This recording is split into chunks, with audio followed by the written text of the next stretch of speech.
সারফ্রাজের ড্যাডির অ্যাকাউন্টে অনলি 1,52,000 টাকা আছে, তার কোনো সেভিংস নাই। আচ্ছা, সারফ্রাজের ড্যাডির অন্য কোনো আর অ্যাকাউন্ট ছিল না।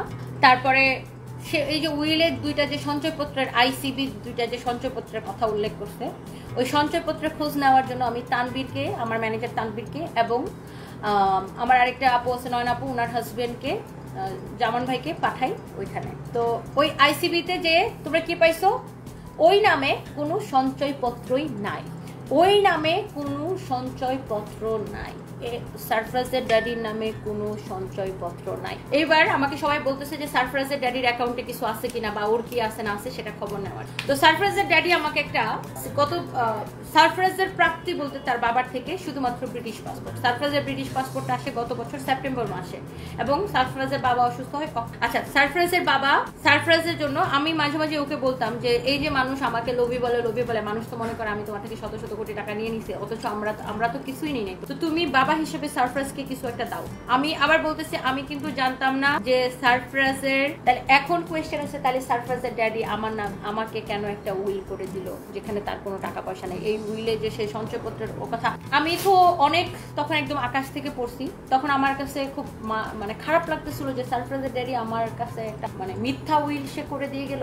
তখন আমি নিজেকে বুঝতেছি যে মানুষটা হয়তো মানে ওর কাছে আসলে কিছু নাই বা ওর জমানো কিছু নাই, সে হয়তো এটা আমাকে ডিরেক্টলি বলতে পারতেছিল না।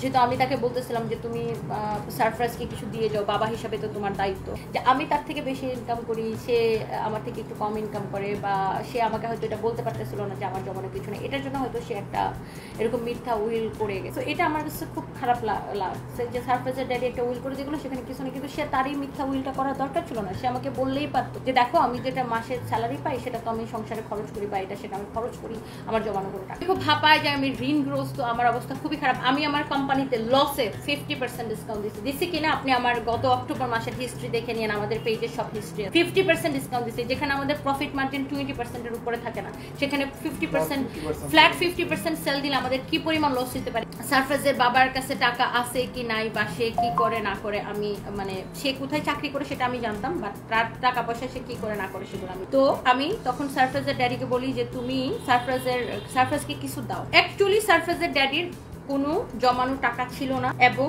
সে যেহেতু জমানো টাকা ছিল না, তো সে সারফ্রাজকে আর কি দিবে। তো যেহেতু আমি আমার বিজনেসের মধ্যে আমি 2020-এর পরে আমি ওর থেকে ভালো স্টাবলিশড হয়ে যাই এবং আমি ওর থেকে বেশি ইনকাম করি। তো ওর মধ্যে থাকে না যে প্রত্যেকটা পুরুষের মধ্যে একটা ইনসিকিউরিটি হয়তো কাজ করে। একে তো ছিলাম আমি একটা ইয়াং মেয়ে, তারপরে আমি ওর এত বয়সে বিয়ে করছি, তারপরে অ্যাকচুয়ালি তো আমি ওর থেকে না বাড়ি গাড়ি টাকা পয়সা আমি তো ওর থেকে কিছু নিই নাই। আর ওর থাকলে তো নিবো। আমি তো শুরু থেকেই জানতাম ও একটা কোম্পানিতে ও পেইড এমডি চাকরি করে। একজন পেইড এমডি বা ডিরেক্টর কত টাকা স্যালারি পাবে? 3.5 লাখ টাকা স্যালারি পেতাম। তো থাকলে তো এই যে দেখেন, আমি না ডেট শো করে আপনাকে একটু প্রমাণ দিতে চাই। 12ই অগস্ট, এটা হচ্ছে পারভেজ ভাই হচ্ছে সারফ্রাজের ড্যাডির কোম্পানির লয়ার, মানে ফুয়াংয়ের লয়ার।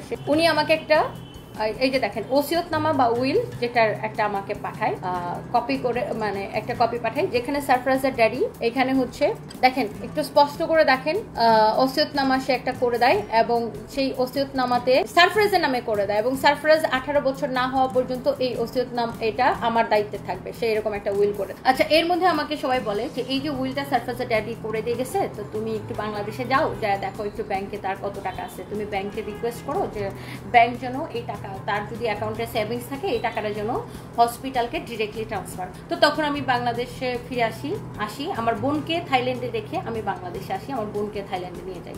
ও তখন আমার লেট হাজব্যান্ডের কাছে থাকে এবং আমি বাংলাদেশে আসি। আসার পরে আমি ঢাকা ব্যাংকে যাই প্রথমে, এবং ঢাকা ব্যাংকের বনানী ব্রাঞ্চের যে ম্যানেজার জানায় আপনার হাজব্যান্ডের অ্যাকাউন্টে অনলি 1,52,000 না 54,000 টাকা যেন সামথিং, তানবীর 52,000 বা 54,000, অনলি 1,52,000 টাকা আছে। আমি নিজেই লিটারালি মানে জাস্ট আকাশ থেকে পড়ছি ওই মুহূর্তে। তখন আমি বুঝতে পারছি যে আমার লেট হাজব্যান্ডের কোনো সেভিংস ছিল না। তখন আমাকে উনি জানায় যে সারফ্রাজের ড্যাডির অ্যাকাউন্টে অনলি 1,52,000 টাকা আছে, তার কোনো সেভিংস নাই। সারফ্রাজের ড্যাডির অন্য কোনো আর অ্যাকাউন্ট ছিল না। তারপরে সে এই যে উইলের দুইটা যে সঞ্চয়পত্রের আইসিবি দুইটা যে সঞ্চয়পত্রের কথা উল্লেখ করছে, ওই সঞ্চয়পত্রের খোঁজ নেওয়ার জন্য আমি তানবীরকে, আমার ম্যানেজার তানবীরকে এবং আমার আরেকটা আপু আছে নয়ন আপু, ওনার হাজবেন্ডকে, জামান ভাইকে পাঠাই ওইখানে। তো ওই আইসিবিতে যে তোমরা কি পাইছো, ওই নামে কোনো সঞ্চয়পত্রই নাই। তো তারপরে হচ্ছে যে আমরা যে বনানী বাসাটায় থাকি সেটা তো আমার ভাড়া বাসা, আমি ভাড়া পে করে আমি আপনাদেরকে বললাম। তো এখন আমি তখন বুঝলাম যে আসলে মানুষটা হয়তো মানে এই যে মানে পুরুষ মানুষের একটা পুরুষ মানুষের একটা আলাদা ইগো, ঠিক আছে, ওটার জন্য আমি ওকে কখনোই খারাপ বলি না বা এটার জন্য আমি কখনো তাকে বদদুয়া দিই না। আল্লাহ তাকে